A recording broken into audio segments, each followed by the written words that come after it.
En un mot, pour moi, le C-135 représente la longévité. L'exigence de la mission de dissuasion. C'est un peu comme un refuge. Ça a l'odeur de la maison. C'est mon bébé. L'amitié intergénération. De la cohésion parce qu'on est tout le temps ensemble. Quand vous êtes dans l'avion, vous vous sentez vivre.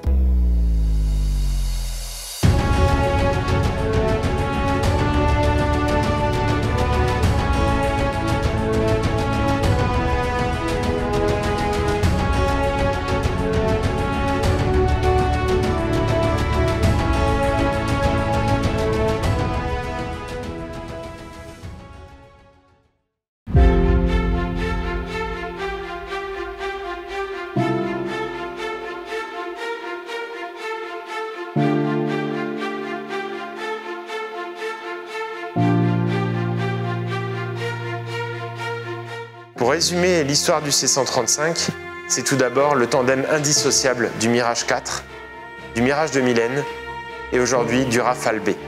Ce fut également la projection de puissance de l'opération Lamentin au raid Hamilton en 2018, les convoyages d'avions d'armes sur tous les théâtres d'opération.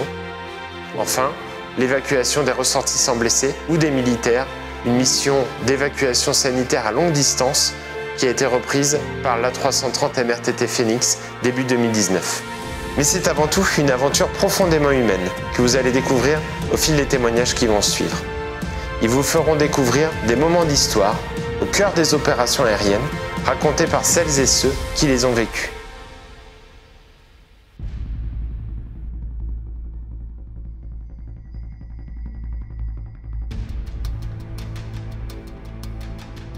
Je dirais qu'on a ça dans le sang.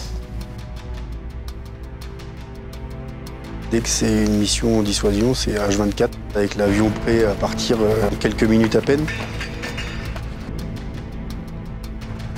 À partir de la Z, eh bien, le contrat respecté. On est entraîné dès l'origine pour ça. Puis à partir de 20h locales, eh bien là, on est à proximité des moyens de communication. Les opérations poker, leurs répétitions, à 4 reprises chaque année, on forme notre personnel dès l'origine pour cette mission, justement pour assurer cette crédibilité. Et on n'y va pas tout seul. Pour pouvoir réaliser une opération aussi complexe, eh bien, on a besoin des uns et des autres, mais les chasseurs ont besoin de nous, comme nous, on a besoin de nos chasseurs. Du coup, on y va ensemble. Il y a cette notion de groupe qui est vraiment importante.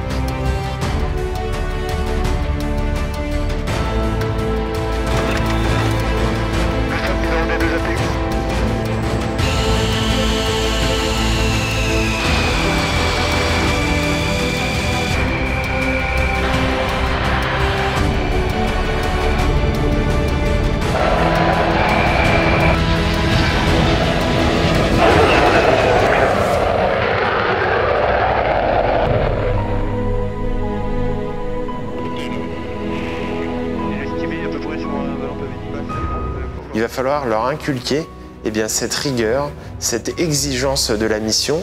On exige toujours de nous un niveau d'entraînement très élevé. Donc oui, ça occupe en permanence une case de notre esprit. Oui. Cela passe par la maîtrise technique de son avion et une maîtrise absolue des textes et des règlements qui régissent les aspects opérationnels de la dissuasion nucléaire aéroportée. Alors quand on est jeune, oui, on en a peur, il faut apprendre les textes. On a nos anciens qui sont là pour nous mettre un petit coup de règle sur les doigts. C'est ça le grand soir, quand enfin on fait notre premier vol pour être qualifié. On comprend vraiment pourquoi on le fait. Et je pense qu'on peut être fier de faire ce qu'on fait de manière ininterrompue depuis 60 ans. Sam, moi je vais mettre un cap, le cap 253. La course. On a un chasseur dans nos 6 heures. On tape 15.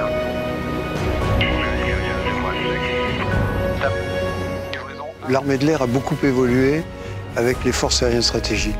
Parce qu'il y a eu d'un seul coup un climat de rigueur que moi je n'avais pas forcément toujours connu dans la chasse avant.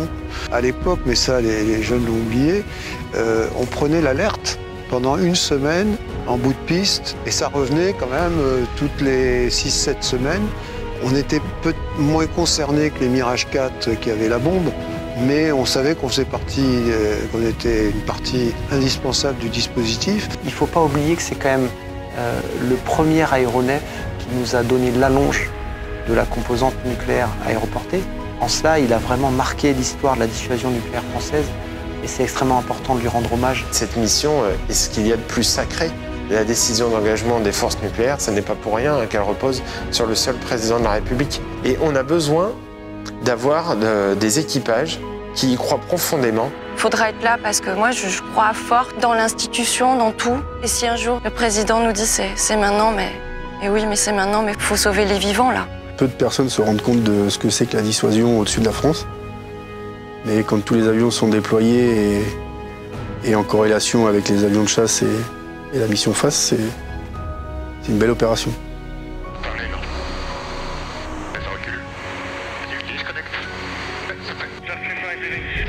Merci pour votre travail. À la prochaine, bon vol. À la prochaine.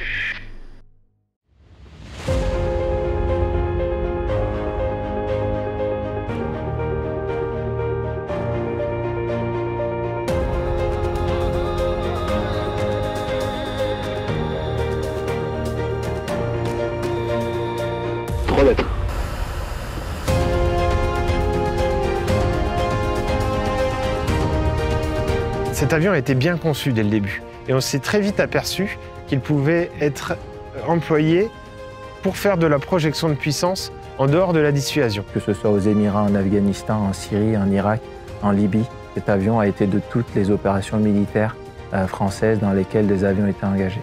La première, l'opération Lamentin, en 1977, a constitué cette véritable démonstration de pouvoir aller frapper les objectifs militaires situés à plus de 1500 km de la métropole. On a parlé alors de la diplomatie du Jaguar. On était appelé la maman Jaguar par les Africains et il y avait des articles dans le journal de Dakar, de Soleil, sur la maman Jaguar et ses petits.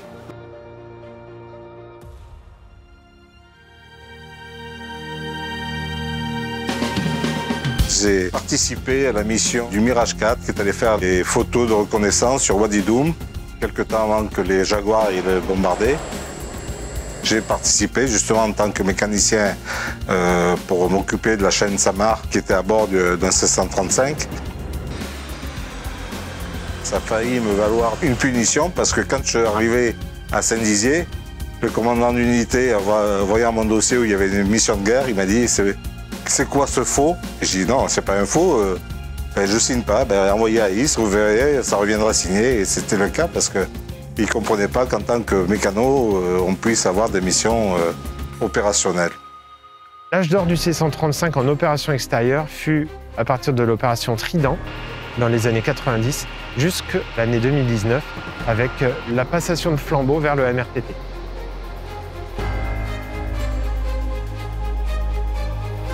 Ça mettait du réel d'un coup. La plus grosse opération de l'armée de l'air.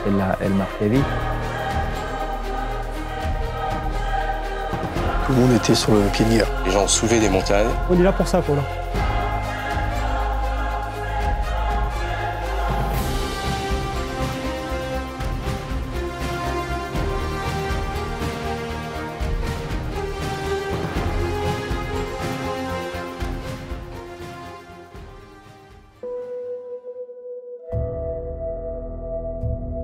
Harmattan, pour être pilote opérationnel et faire des missions comme ça, donc tu passes des qualifs. Et la dernière pour l'être, je la passe la semaine avant que ça commence. Puis ça montait, et puis il y a la résolution de l'ONU qui est signée le samedi. Les forces font partie d'une coalition internationale que nous avons formée pour protéger la population civile libyenne. Hamilton en 435, c'est la plus grosse opération de l'armée de l'air réelle au moins des 30 dernières années. Une semaine avant que le raid s'effectue, on était globalement aux 4 coins du monde. Des avions en détachement en Afrique. On avait des avions qui convoyaient des chasseurs aux États-Unis. Très rapidement, tout le monde, quelque part, est revenu en France. On s'est mis en ordre de bataille.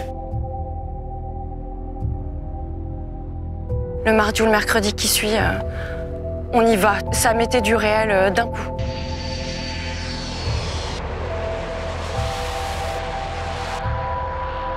Le cap, les chasseurs arrivent au nord de votre position pour 4 nautiques. Ils ont tiré.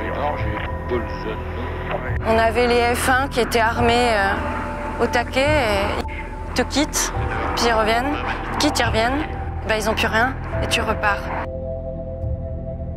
Et Harmattan, tu vois, ce qui était fou, c'est qu'on décollait de chez nous. En fait, on décollait d'Istres, on partait en 2-3 heures de vol qui est. C'est une expérience incroyable, quoi. C'était pour de vrai, c'était tout de suite et c'était là, quoi. Conjointement, États-Unis, France et Royaume-Uni ont mené leurs frappes dans les régions de Homs et de Damas. On y va pas, on attend le go. On avait un ORV un peu ancien et il était toujours en train de râler. Il dit bon, de toute manière, on n'ira pas ce soir. Donc forcément, le soir où il l'a dit, c'est là où on est parti.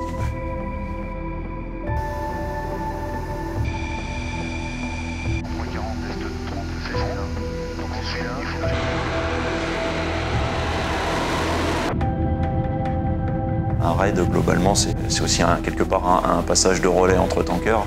Le gros du début du ravitaillement est sur certains tankers et ensuite la fin est sur d'autres tankers. Nous arrivions à la fin, dans la mêlée, pour aller chercher les chasseurs qui étaient au plus loin et qui avaient besoin, eux, d'une quantité importante de carburant. Ils avaient prévu initialement 6 tankers, bon, il y en a eu besoin de 8. Vous voyez que la préparation n'était pas parfaite non plus. Personne n'avait appréhendé une telle consommation dans une configuration aussi lourde pour les rafales.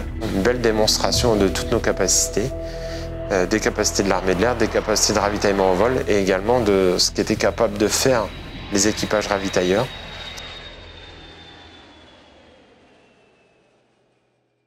C'est bon. Venons le porte sur l'épaule et on met de calot.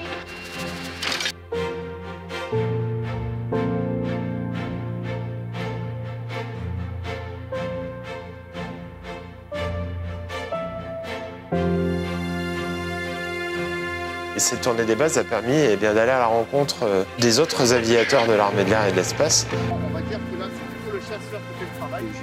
On s'est vraiment attaché à donner à voir notre métier. Moi, j'ai ressenti personnellement un engouement vraiment et une passion de la part de la plupart des personnes qui sont venues nous voir. Des jeunes, des curieux, des personnes qui finalement ne connaissaient pas particulièrement cet avion et ont appris en quelques dizaines de minutes à le découvrir, à l'apprécier.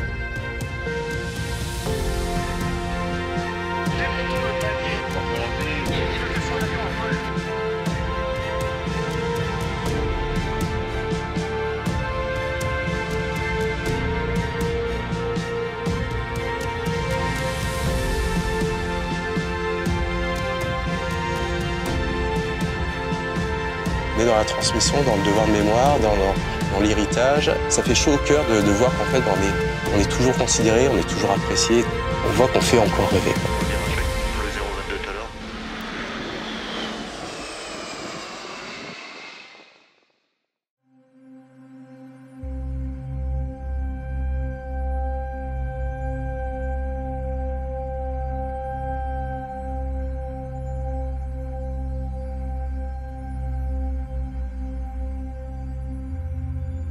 En un mot, pour moi, le C-135 représente la longévité. Robuste. Tradition. Mythique. Légendaire. Magique. Rustique. Incroyable. Je dirais la maison. Ça a l'odeur de la maison. Quand on emmène des gens, ils vont dire « Putain, ça sent fort ». Ouais, moi je sais pas, ça sent la maison. C'est un peu comme un refuge. À partir du moment où on va à l'avion, on rentre dans une espèce de bulle. On sait qu'on va voir un lever de soleil, un coucher de soleil, qu'on va échanger avec nos membres d'équipage. 61 années, ce sont des générations et des générations d'hommes et de femmes, d'aviatrices et d'aviateurs qui se sont succédés sur la même machine. 22 ans. 22 ans et j'en ai 40 aujourd'hui, donc une grosse partie de ma vie. Ça fait 19 ans que je suis dans l'armée et j'ai connu que lui.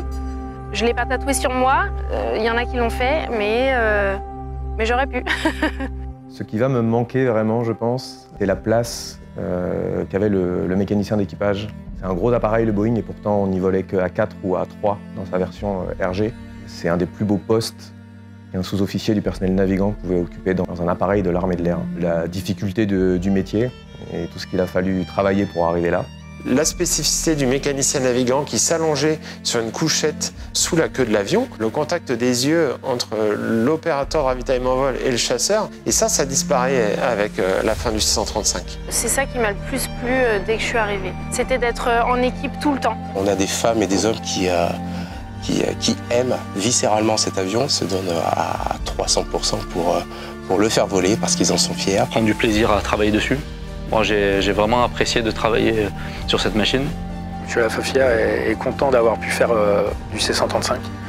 Ça reste une belle machine et je suis d'autant plus content que je vais faire sa fin. On est aussi content de savoir que ces avions, finalement, ils ont encore une nouvelle vie qui les attend, une nouvelle vie opérationnelle. Ils n'auront plus les cocardes françaises et ils vont quand même continuer de voler. Alors le C-135, il a marqué ma vie de pilote de chasse comme il a marqué la vie de beaucoup de pilotes de chasse. C'est une étape vraiment marquante, ce premier ravitaillement en vol.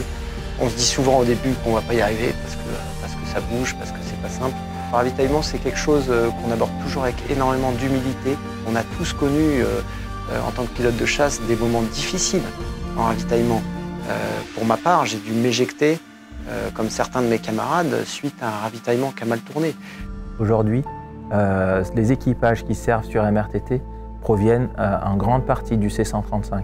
Les mécanos qui œuvrent sur MRTT proviennent en grande partie du C-135. Les méthodes de travail, les outils, l'organisation sont majoritairement tirés de l'histoire et de la mise en œuvre du C-135. L'histoire retiendra que l'escadre s'est montée autour du C-135, autour de l'ERV et de l'ESTS. Avec une pensée toute particulière pour l'équipage du C-135F 473 disparu au large d'Ao le 30 juin 1972, je souhaite remercier toute la communauté C-135. Vous avez tous, chacun d'entre vous, contribué au succès de cette belle aventure en étant les témoins discrets mais ô combien essentiels de toutes ces opérations aériennes.